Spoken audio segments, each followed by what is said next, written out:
Lost in the stars, Jason's eyes opened slowly. Smoke filled the small escape pod. The air was hot. A warning light blinked red above him. His head hurt, and his arms felt heavy. He unbuckled himself and crawled out of the cracked hatch. His ship had crashed. He looked up. The sky was not Earth's sky. It was deep purple with 3 moons shining overhead. Strange trees glowed faintly in the dark, and soft green dust floated in the air. This was not any planet he knew. His ship's navigation system had failed during the storm. Now he was alone on an unknown world. Jason stood on shaky legs and looked around. The jungle was silent. No animals. No voices. Just the hum of something. Alive. He checked his emergency pack. A broken comlink. A flare.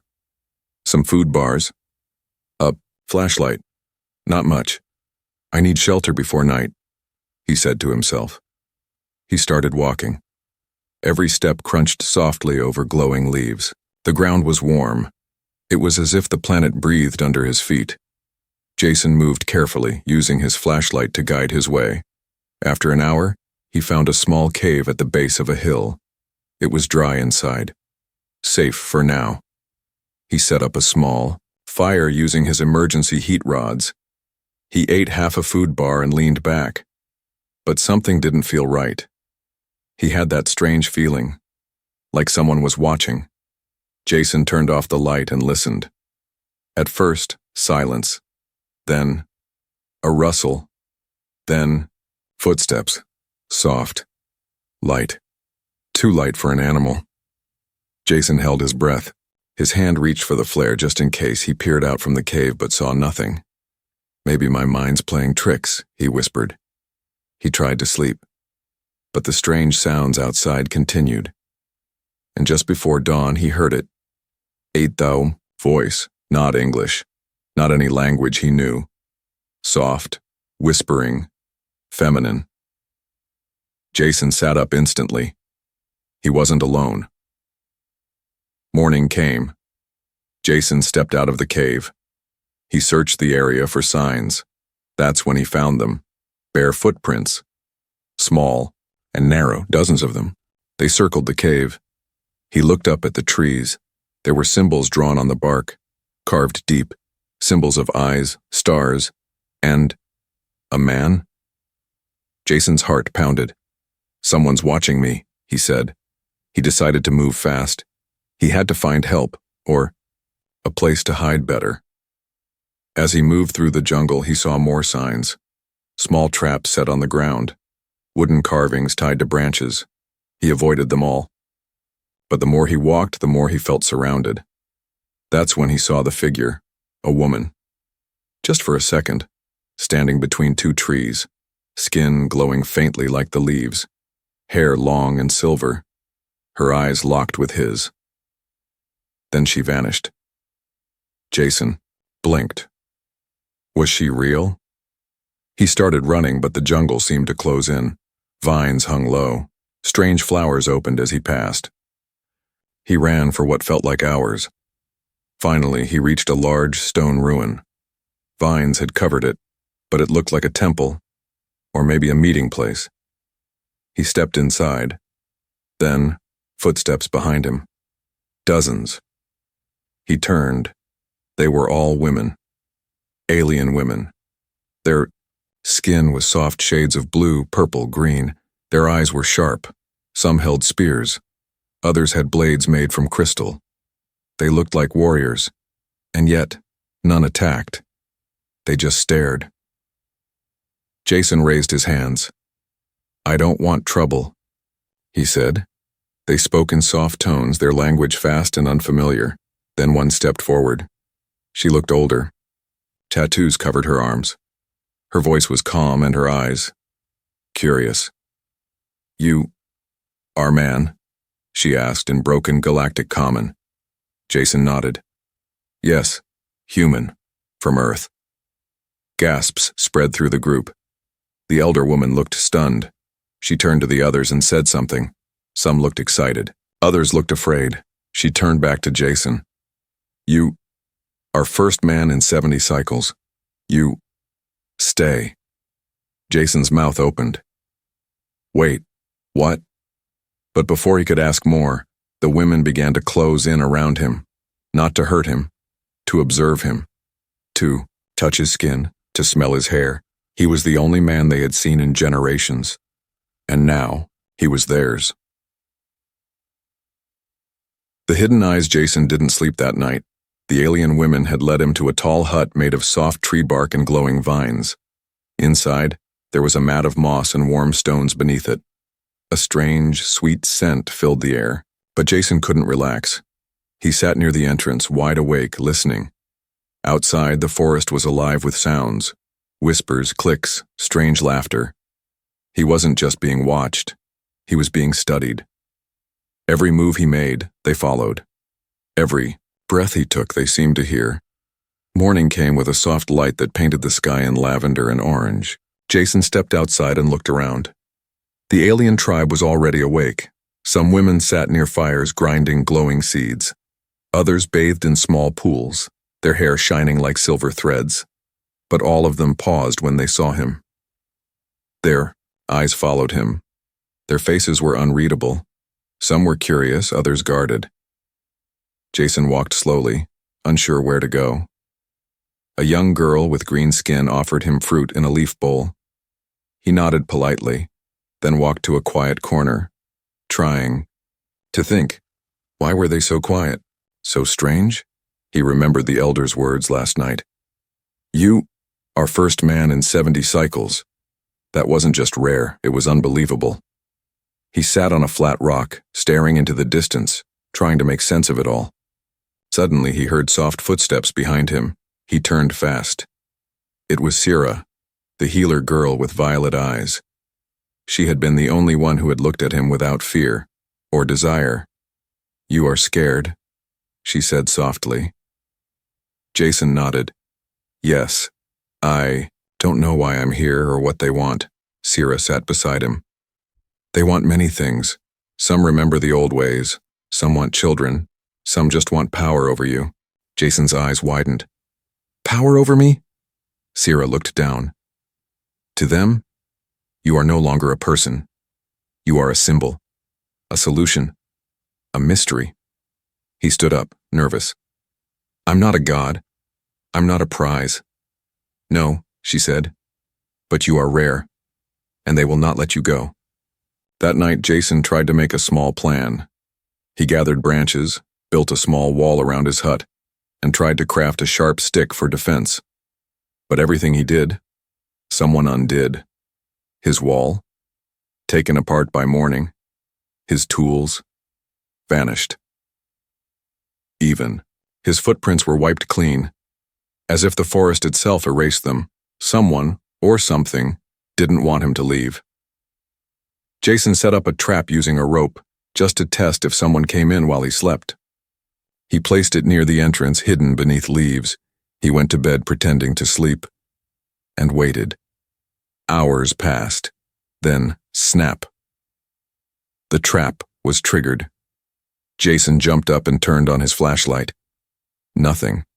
Only the rope was cut, as if with a blade. The air smelled faintly of flowers and then something sweet. He felt chills. Who's there? He called into the dark. No answer. But something moved in the trees. The next day, the elder summoned him. He entered the central hall, where the alien women had gathered in a circle.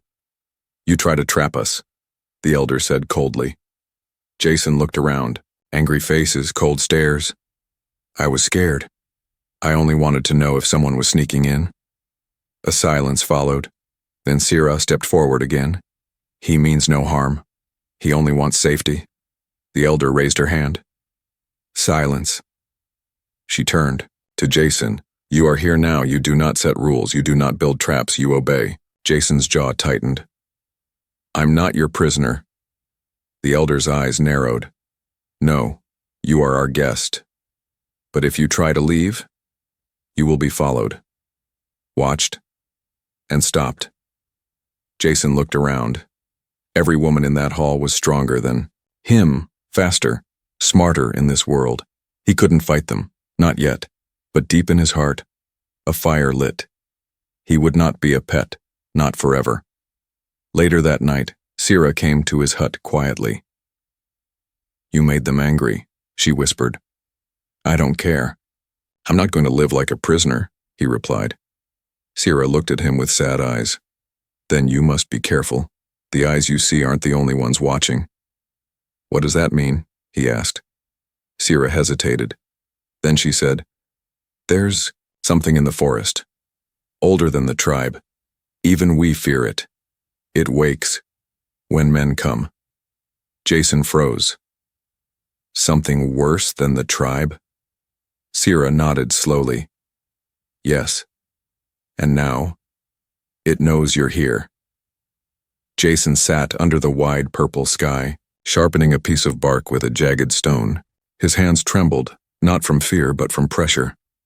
Every hour here the alien tribe watched him like he was a relic from a lost age, or a weapon they didn't yet understand. No one spoke openly to him anymore. No one smiled except Sira, the healer girl. She was the only one who treated him like a person, not a legend, not a problem, not a prize. But even Sira had secrets. And today, Jason was about to find out one of them. It began with a horn, a low, echoing sound from the center of the village. Women emerged from their homes. Some carried staffs. Others wore ritual paint made from glowing blue clay. Jason stepped out of his hut and saw Sira waiting for him. "You must come," she said. Her tone was serious. "Why?" he asked. "The council meets today. It is about you." Jason followed her, heart racing. In the center of the camp stood a tall stone circle with flat seats carved around a fire pit. The high matriarch, a tall alien woman with 6 eyes and long bone-like hair, sat in the middle. The other council members flanked her in silence. Jason was led to the center like a criminal on trial. The matriarch spoke first. "You are male, the first to walk here in 70 seasons." Jason nodded slowly. "Why is that important?" "He asked," one of the other women answered. "Because no man has lived here and left." Jason froze. "What do you mean? They were killed?" "No," the high matriarch said. "They were used, then lost." The words struck like a hammer. Used. Jason looked around the circle. Faces stared at him without emotion, like he was a tool, a resource, nothing more. A warrior with one scarred arm spoke next. "Our kind no longer bears children. We have forgotten how. Our blood thins. We fade." Another voice added, "A male is hope." Jason stepped back. "I'm not a cure. I'm not some breeding machine." The matriarch narrowed her eyes. "But you carry what we lack. You are the last seed in a dying garden." Sira stepped forward quickly. "This is not the way," she shouted. All heads turned toward her. "He is not just a human. He is a guest. He is a soul. If we treat him like an object, we are no better than the creatures we once fled." The council murmured. Some were angry, some uncertain. Jason felt the heat of the fire behind him. He looked at Sira. Her courage gave him breath. He spoke again. "I'm not here to save your world. I didn't choose to come here, but I will not be owned." The matriarch rose slowly. Her voice was cold, powerful. "Then you will be watched, followed, until you understand your place." She waved her hand. The gathering ended. Jason was left standing in the center, alone. Back at his hut, Jason sat with Sira. "You were brave," he said softly. "I was foolish," she replied, "but I could not watch them speak of you like that." Jason looked at her. "Why do they even need me? You're strong, smart, fierce." Sira's eyes were distant now. This tribe was once full of life, males and females, love and balance. But during the wars, the men were taken, sold, killed. Some fled, others never returned. She paused, voice trembling. Our tribe became one-sided. The stories became warnings. Love turned to fear, and now the young are born weak, Few survive. Fewer are even born, Jason whispered. You're dying out. She nodded. That's why they want you. Not because of you, but because of what you carry inside. That night, Jason sat by his fire, staring at the stars. He remembered Earth, the open sky, the cities, the crowds, the freedom. Here, everything was beautiful, but dangerous, controlled. He heard footsteps again. Not sneaky, not soft. It was the matriarch. She stood beside the fire, silent for a moment. I saw your fear today, she said. I'm not afraid of you, Jason replied, eyes steady. No, she said. You're afraid of losing yourself, of becoming minor property. She looked into the fire. You are not the first man to fear that, but you may be the last one we see. Jason said nothing. She turned to leave, but paused. Sleep well, human. Tomorrow, your role in our future will begin. And then she was gone. Jason clenched his fists. He would not run yet, but he would not bow, not to a dying empire of desperate queens.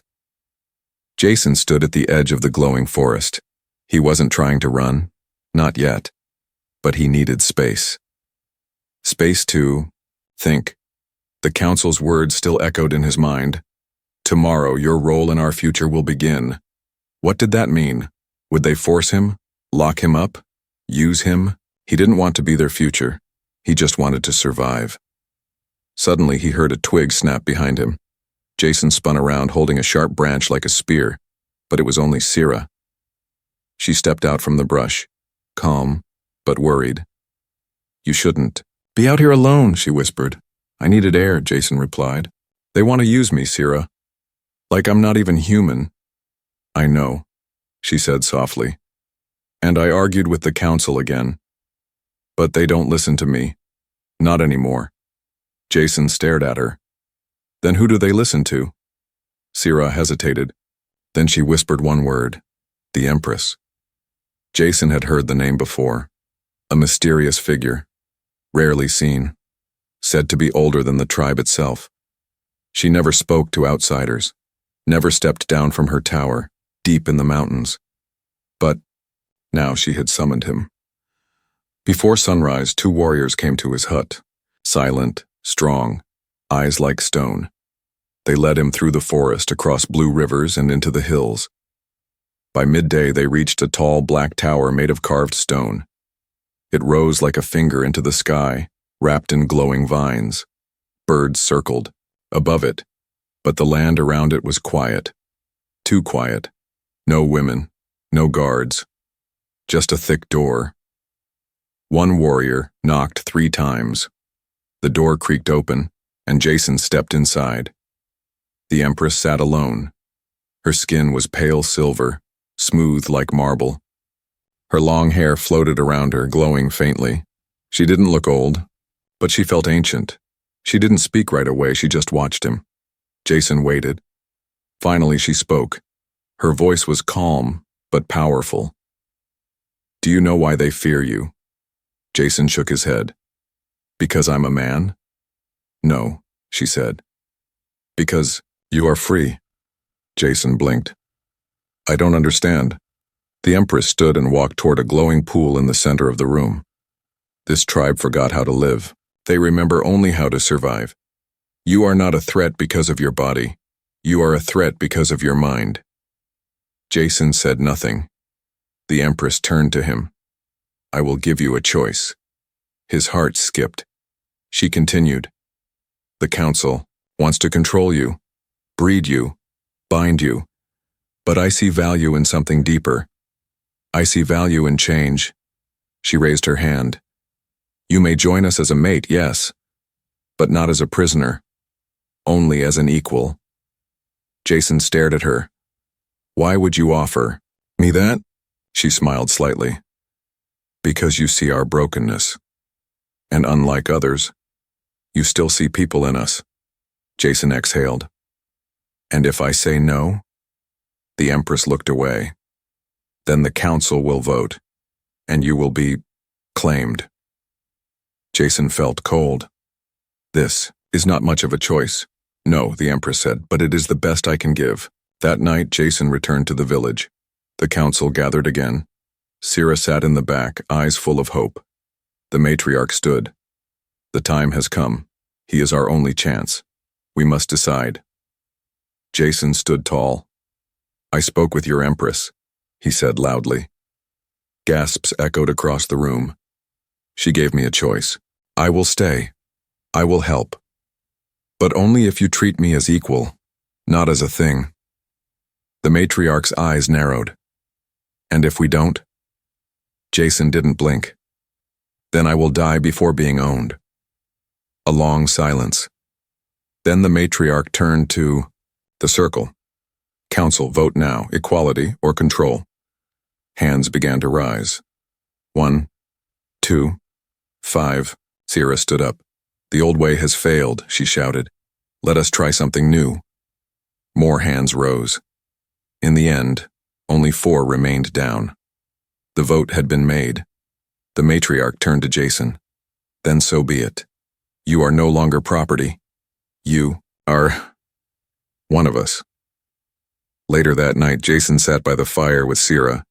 You changed them, she said. He shook his head. No, I just reminded them what they used to be. She smiled. They've chosen you. Jason looked into the flames. No, he whispered. They chose hope. Jason couldn't sleep. Even after the council's vote, even after they declared him one of them, the eyes never stopped watching. Every woman in the tribe still followed his movements. Every smile held questions. Every gift carried weight. He had earned freedom, but he hadn't earned trust. And trust on this planet was hard to find. That night, the sky was darker than usual. The moons were hidden behind thick clouds. The glowing plants dimmed. The jungle fell silent. Too silent. Jason sat outside his hut next to a low fire, sharpening a stick. Sira sat beside him, stirring herbs into a steaming bowl. You sense it too, don't you? He asked quietly. Sira nodded. Yes. The forest is holding its breath. Jason glanced around. Why? Sira hesitated, then whispered. Because something else is awake. A sudden scream cut through the night, high-pitched, sharp, from the west side of the village. Jason and Sira jumped up. Warriors rushed past them, armed and ready. Jason ran with them even though he had no weapon, only the sharp stick in his hand. They found a young girl crying near the edge of the trees. Her hut had been slashed apart. Strange claw marks covered the ground. Long, deep, unnatural. The matriarch appeared, her face pale, serious. She said only one word. The hollow. Jason looked to Sira. What's the hollow? Sira's voice shook. A creature, a curse. It comes when men walk freely.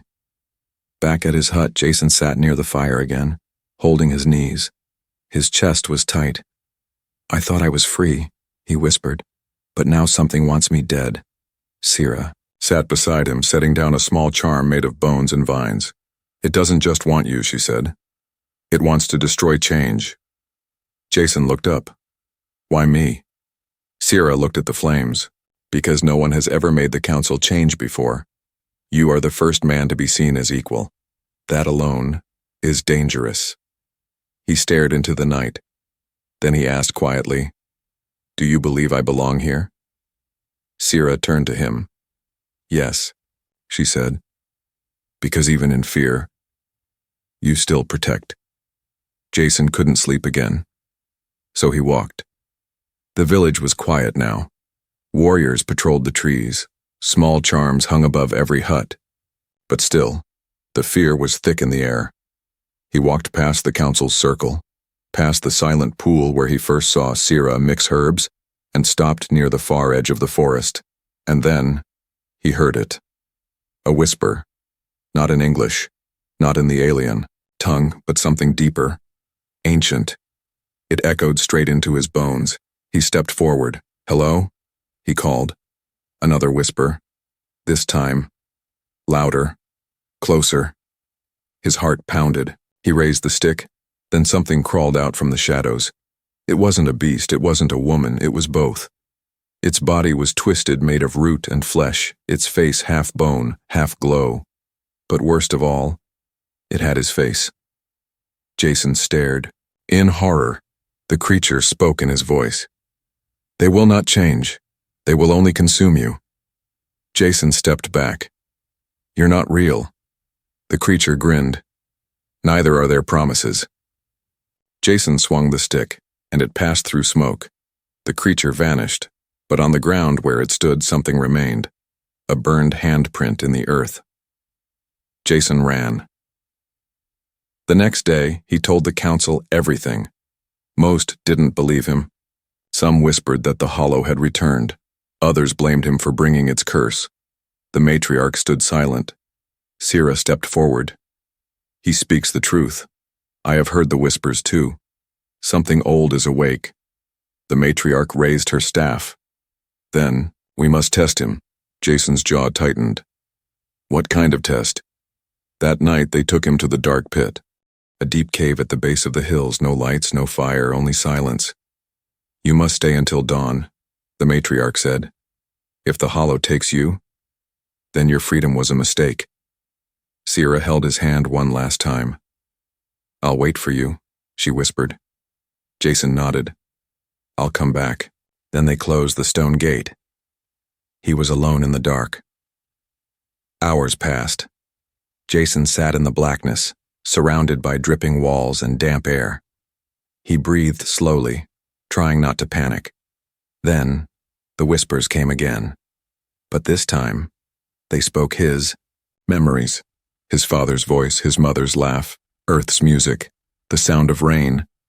Then, the voices turned cold. "You will never belong here," they hissed. "They will betray you, use you, forget you." Jason screamed into the dark. "Stop." And then, silence. For the rest of the night, the cave remained still. He waited. Body, tense, heartbroken, but he didn't run. When morning came, the stone door opened. Jason stepped out, pale and shaking, but alive. The matriarch stared at him. He stared back. "You faced the hollow," she said. "And it didn't break me," he replied. From that day forward, no one dared question his place again. But Jason knew something deep inside. The hollow wasn't done, not yet. Jason stared at the sky. He had survived the hollow. The elders had accepted him. The tribe had voted to let him stay as an equal. But deep inside, he still felt trapped, no matter how kind some were. No matter how gentle Sira's eyes became. There were always walls. Invisible walls. Around his freedom. Around his future. He had made a promise to himself the day his ship crashed. "I will survive, I will escape, and I will return home." That promise hadn't died. Not even now. That night, Jason stood alone at the edge of the glowing forest. The guards were far, the moons were high. Sira had given him food, water, and a small knife, silently. She hadn't asked questions. She hadn't tried to stop him. She just said, "If you go, don't let them catch you." Jason turned once more and saw her watching, from the shadows. Then he ran. The jungle was colder at night. The glowing plants swayed like they were alive. Strange creatures called out in the distance. Jason moved fast and quiet. He followed the path he had memorized weeks ago. Along the ridge, past the firestones, over the fallen log. Every branch, every tree, every shadow had been studied. He had planned this. He knew he had only an hour before the patrols noticed. But just as he reached the blue river, he saw something in the trees. Eyes, too many eyes. Warriors, they had been waiting, a trap. He turned to run, and another figure stepped. Out from the fog, the matriarch. "You chose disobedience," she said coldly. Jason held his knife tight. "I chose myself." The warriors circled him, but no one moved. The matriarch stepped forward slowly. "Do you think you are the first man who tried to leave? We always give them a chance. A false hope. and always. We take it back. Jason's heart pounded. You never planned to let me go, he said. The matriarch tilted her head. You never belonged here, human. You were just a seed, a tool, a fading miracle. Jason raised the knife. I'd rather die free. Suddenly, a voice cried out. Then, I will die with him. All heads turned. It was Sira. She stepped between Jason and the spears. Tears in her eyes, voice shaking. You said he was one of us. You said we voted for change. But now you want to kill him because he still dreams of home? The matriarch's eyes narrowed. You forget your place. No, Sira said. I remember it, and I choose it. I stand with him. Jason stepped forward. Let us go, or kill us now. The air went still. Tension thickened. Then, the Empress appeared. No one had seen her arrive. She stepped out from the mist like a spirit, tall, silent, glowing. Everyone dropped to one knee, except Jason and Sira. The Empress looked at Jason, then, Sira, her voice was like wind. You escaped, not to betray us, but to protect your heart. Jason nodded. I'm not a god, I'm not a savior, I'm just a man who wants to be free. The Empress turned to the matriarch. Did you forget the vote? Did you forget the promise? The matriarch lowered her eyes. He was going to leave us behind, and yet, the Empress said, she followed him, not to stop him but to join him. Everyone turned to Sira. She held Jason's hand tightly. The Empress stepped forward. Then she asked Jason one question. If I opened the sky right now, would you leave her behind? Jason stared into Sira's eyes. He saw fear, hope, loyalty, and love. He turned back to the Empress and said, No, I would take her with me. Silence. Then the Empress smiled, just slightly. Then you are no longer just a guest. You are part of our tribe, and she is part of your story. The Empress raised her hand. The escape is no longer forbidden. The jungle will no longer hunt you. If you choose to stay, you stay free. If you choose to go, then may the stars guide you. Later, Jason and Sira sat by the river. He looked at her.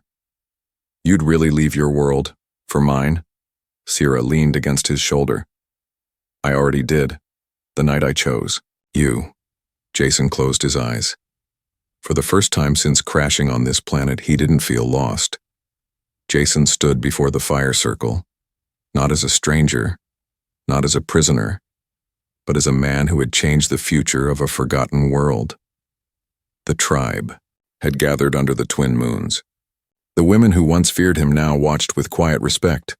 The warriors who once pointed spears at his chest now stood with heads bowed. Even the matriarch, proud and silent, said nothing. Beside him stood Sira, hand in hand, heart to heart, and above them, seated high on the stone throne, was the Empress. She rose slowly, her long silver robes trailing behind like the sky itself. Tonight, she said, her voice echoing through the clearing, we honor not a savior, not a weapon, but a man who did what no other before him dared. Jason's heart pounded. The Empress continued. He questioned us, challenged us, refused to kneel when others would have bowed. And because of that, we remembered who we used to be. The crowd remained silent, but something changed in their eyes. They didn't look at him like a resource anymore. They looked at him like a brother, a leader, an equal. Later that night, Jason walked through the village. Children followed him, giggling. Older women offered gifts, fruits, cloaks, charms for safety. He accepted each with humble words. He had earned their trust. But the path had been long, and the scars were deep. Sira walked beside him, watching the stars. You still miss Earth? She asked. Jason nodded. Every night. Then why stay? She whispered. Jason looked at her. I didn't crash into this world, he said softly. I found it. The next morning, the Empress summoned him alone. In the tall crystal chamber, sunlight spilled through the glass vines. Birds sang in the distance. Everything felt calm but sacred. She did not speak for a long time. Then she said, "We have decided. You will be our Skylink." Jason raised an eyebrow. "What's that?" "A bridge," the Empress replied. "Between your world and ours, between men and queens." Jason blinked. "You mean, go back to Earth?" The Empress nodded. "For a time. Tell your kind we are not myths, we are not monsters, we are your sisters. And we remember." Jason's throat tightened. "And if they don't believe me?" "The Empress smiled. "Then tell them a story, a simple one." Jason looked down. "Will I return?" She touched his shoulder. "Only if your heart does." 3 days later, Jason stood before a restored escape pod, the same one he had fallen in. Now reborn with alien crystal tech and glowing sails, the tribe stood in a wide circle watching silently. The Empress raised her hand. "You go as one of us now." The matriarch stepped forward. "I was wrong," she said simply. "May your sky never darken." Jason nodded, accepting her words. Then Sierra stepped close.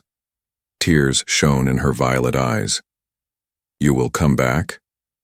she asked. Jason smiled gently. "I never left." And he kissed her, softly, deeply. The whole tribe went silent.